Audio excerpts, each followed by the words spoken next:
Got a timer? Oh, I say about 15 minutes. Because in the end, they're going to probably need no more than 3. 15 minutes? Yeah.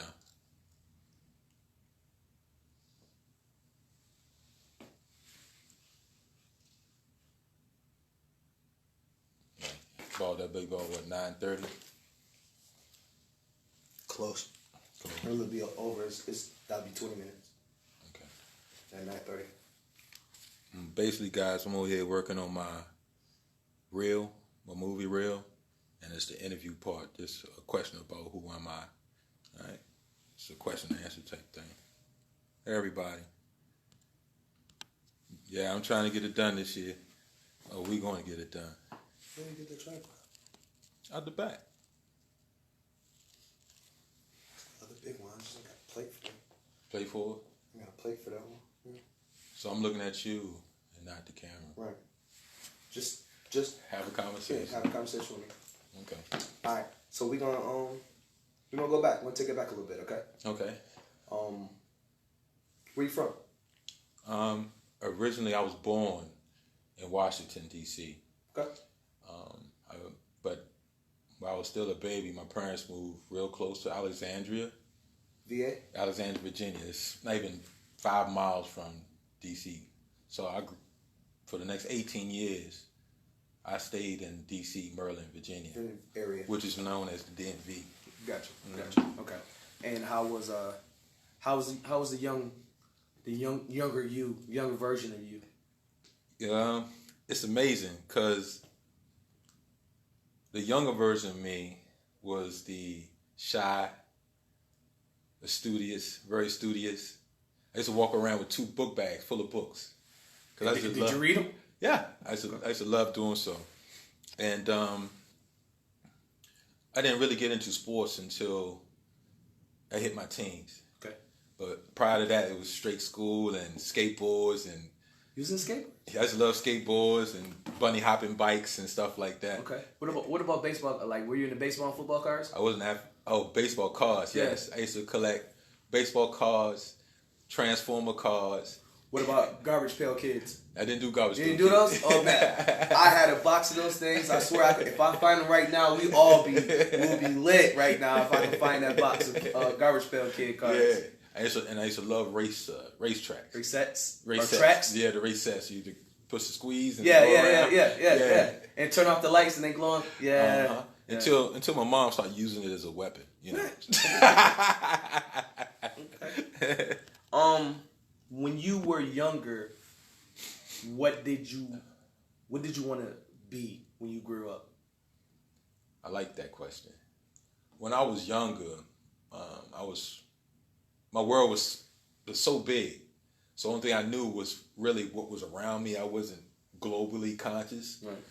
And I was really, all I wanted to do was go to my high school, T.C. Williams, because it was the name just rang, and baseball, football, the academics, the whole nine. And all I wanted to do was go to high school. Yeah. Okay. Mm-hmm. All right. No, want to be a fireman, policeman, or none of that other stuff. I was too early to think about that. I just wanted to go to the high school, and that was worldwide famous. So after the adolescent stage, and you start smelling yourself, you get in high school. That's when you kind of make that transition between a young man to adult man. Yeah. What was the story? Stop it. What was the story?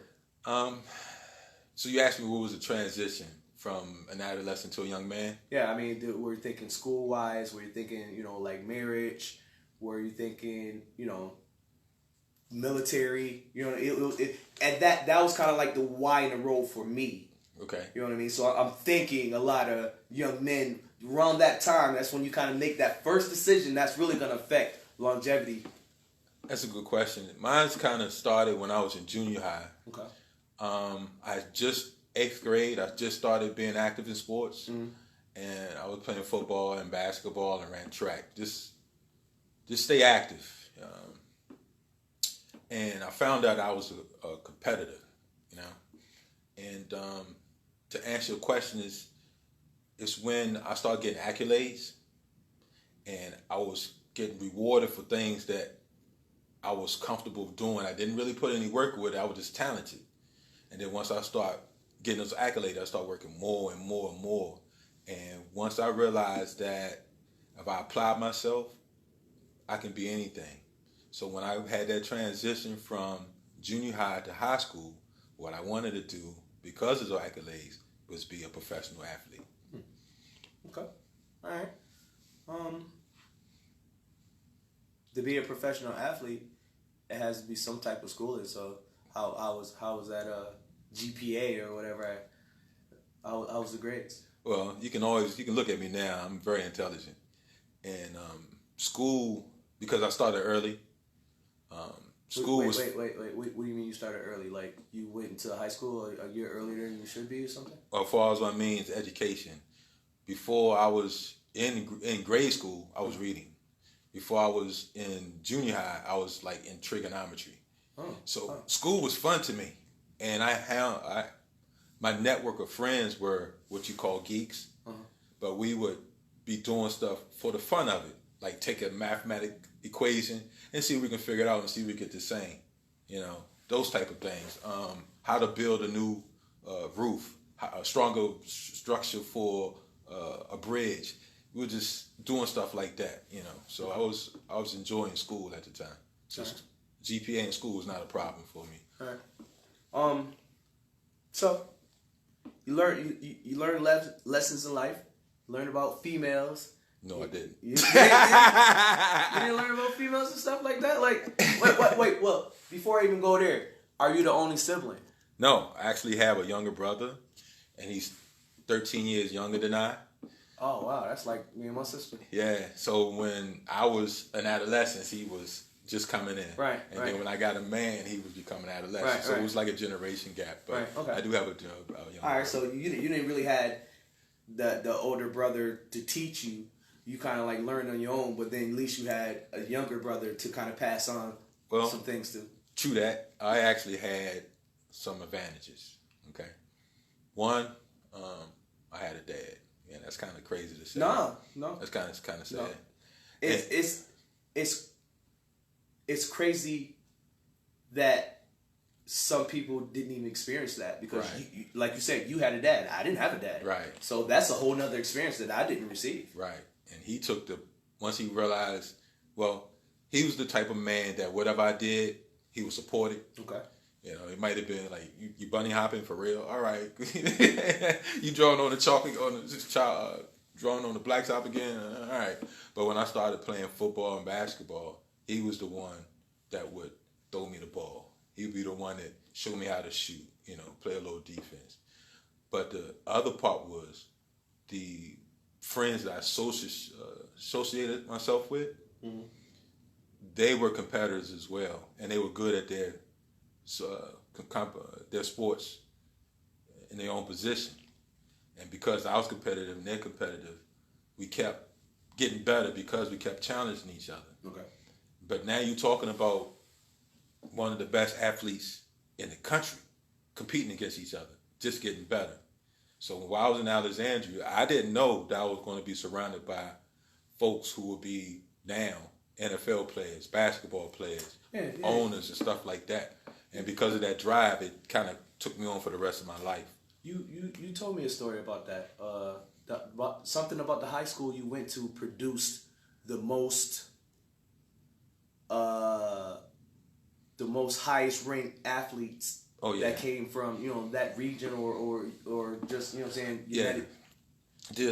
If y'all remember, there was the movie Remember the Titans. Right. That was shot in 89, 90, right around there. Okay. And Denzel was there, and at that time, we were ranked like in the top 10 of the nation. And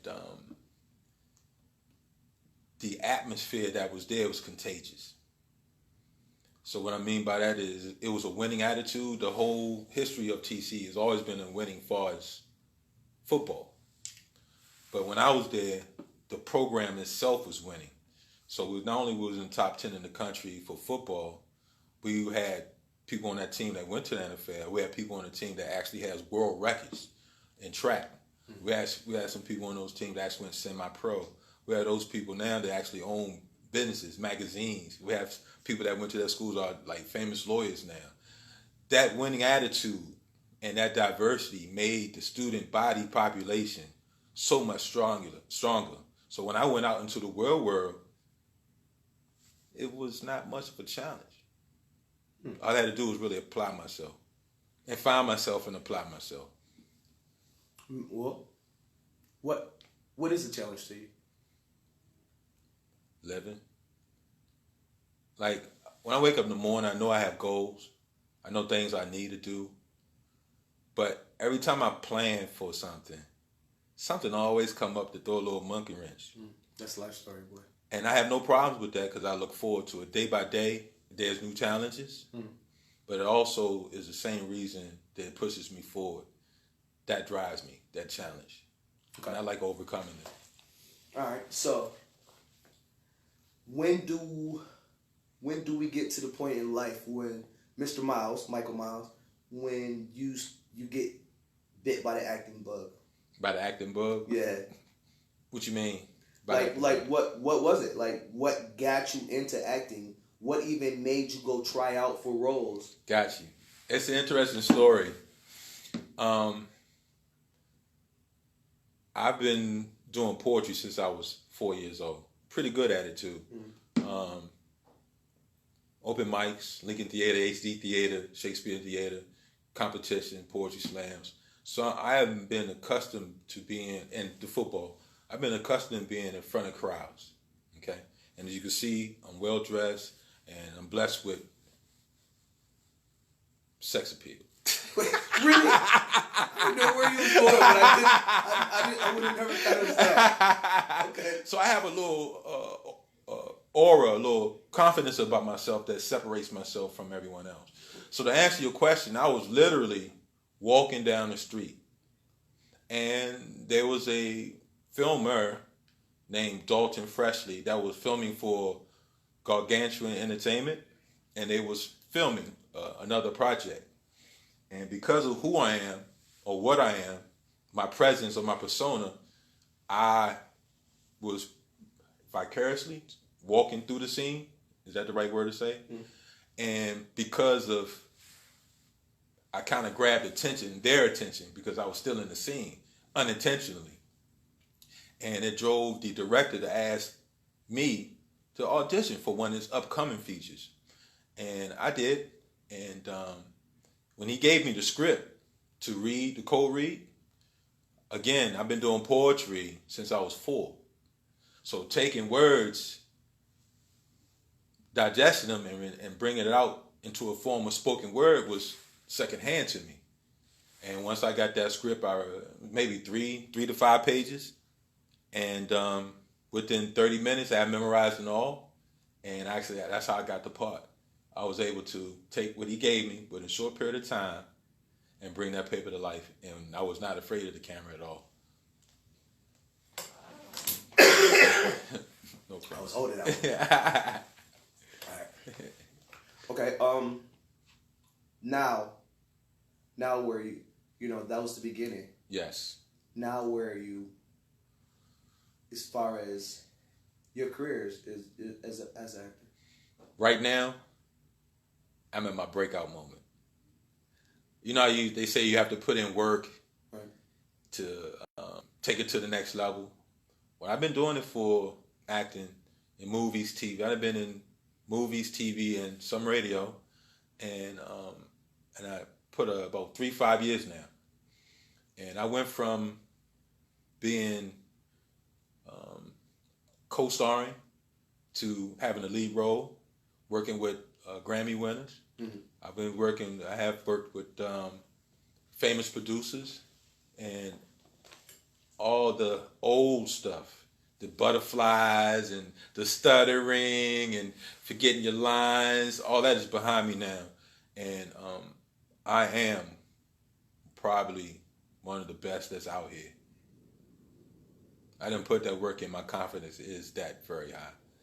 Yeah, I want to say you have you put some skin in in the game, and you also have shared, stages or sets with, some of the greats out here. Who have you worked with?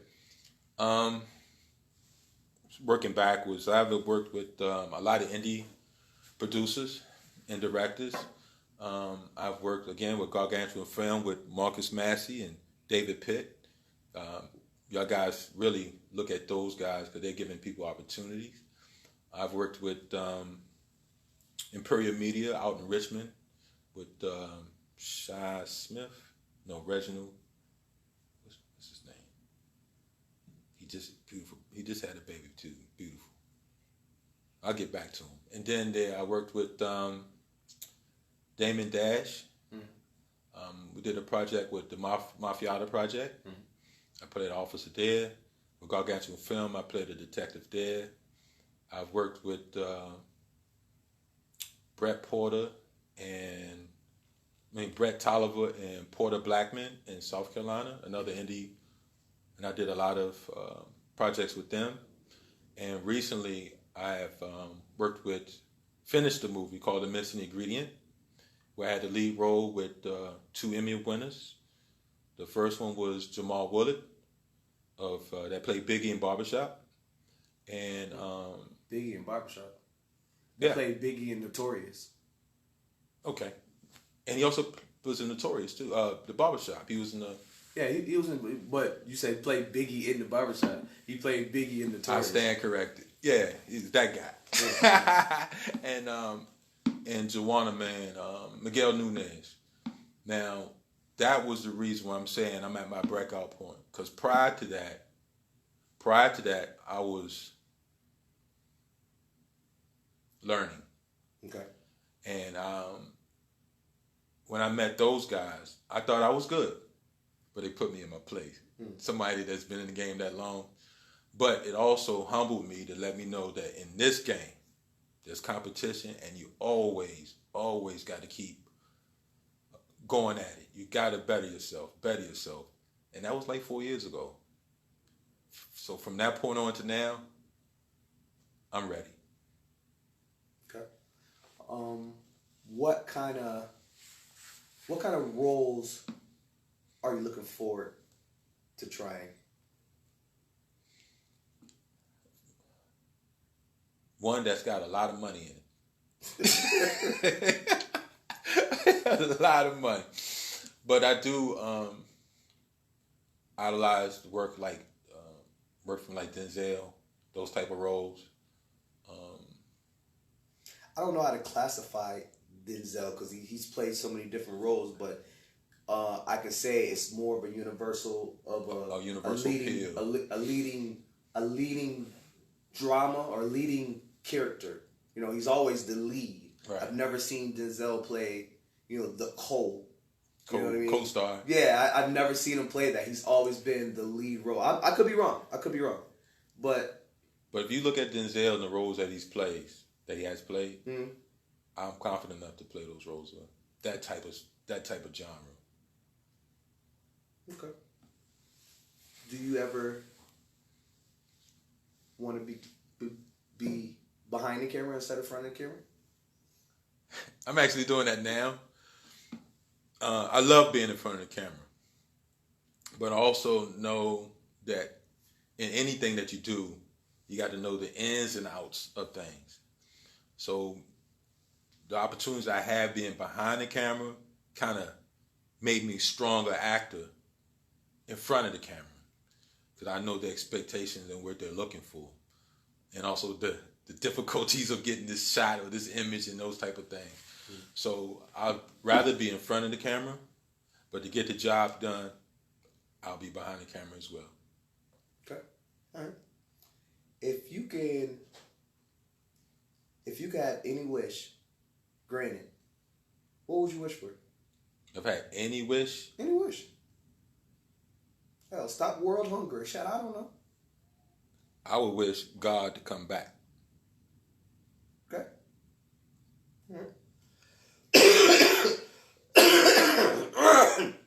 Excuse me. All right, let's close this out. 5-year game plan. 5-year game plan. What year is this? 2019? 2019. So about 2024, 25. As far as the acting career, I want to be known. No, I will be known worldwide. No matter how grand the scheme of things, I am going to be a household name item. Okay? I do want to be wealthy, where I don't have to worry about debt and stuff like that. And I just want to be in a better place. I would like to be in a better place than I am now. I'm happy where I'm at. I'm just not content. And I want a whole lot more. Okay. All right. All right, before we close out, you seem like a pretty positive brother. Is it anything that you can tell the people that will be watching this? You know, I call it dropping a jewel. You know, can you drop a jewel on us, something that, you know, that we can hold dear to our heart and run with and just keep that spirit in our mind? I don't even know if I said that right, but it sounded good. I know what you're saying. Something that you can take home with. It's something I do like y'all to remember. My pops told me, and then I'll take it further. Well, my pops told me a long time ago. He say it all the time too, my grandpa.